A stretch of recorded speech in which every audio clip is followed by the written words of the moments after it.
ராமநாதபுரம் மற்றும் அதன் சுற்றுவட்டார பகுதிகளான பேராவூர், அச்சுந்தன்வயல் உள்ளிட்ட பல்வேறு பகுதிகளில் காலை முதலே பலத்த மழை பெய்து வருகிறது. இது தொடர்பான விவரங்களோடு இணைகிறார் செய்தியாளர் பூபேஷ். அவரிடம் பேசலாம். வணக்கம் பூபேஷ், விவரங்கள். வணக்கம் பரிதா. ராமநாதபுரம் மாவட்டத்தில் பல்வேறு பகுதிகளிலும் காலை துவங்கி தொடர்ச்சியாக பலத்த மழையானது வெளுத்து வாங்கி வருகிறது.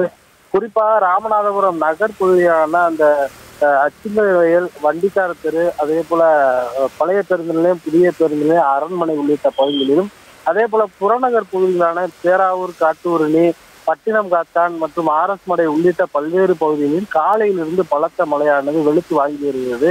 இதன் காரணமாக மாவட்டத்தின் பல்வேறு பகுதிகளிலும் குளிர்ச்சியான சூழல் மட்டுமின்றி மேகமூட்டம் ஊட்டி கொடைக்கானல் போல இங்கு காட்சியளிப்பதால் முழுமையாக இந்த குளிர்ந்த தன்மையானது நிலவுகிறது. அது மட்டுமல்லாது கடந்த சில நாட்களாக விவசாயிகளுக்கு தேவையான தண்ணீர் கிடைக்கவில்லை என அவர்கள் புலம்பி வந்த நிலையில இப்போது பெய்து வரக்கூடிய மழையின் காரணமாக இந்த பகுதி முழுவதும் அதிக அளவில் மழைநீர் தேங்கி இருப்பதால் விவசாயிகள் மகிழ்ச்சி அடைந்தனர். மேலும் ஆங்காங்கே சாலைகளிலும் அந்த மழைநீர் தேங்கி இருப்பதை அப்புறப்படுத்தும் பணியிலும் அந்த மாவட்ட நிர்வாகத்தின் சார்பில் ஊழியர்கள் மும்முரமாக ஈடுபட்டு வருகின்றனர் என்பது குறிப்பிடத்தக்கது.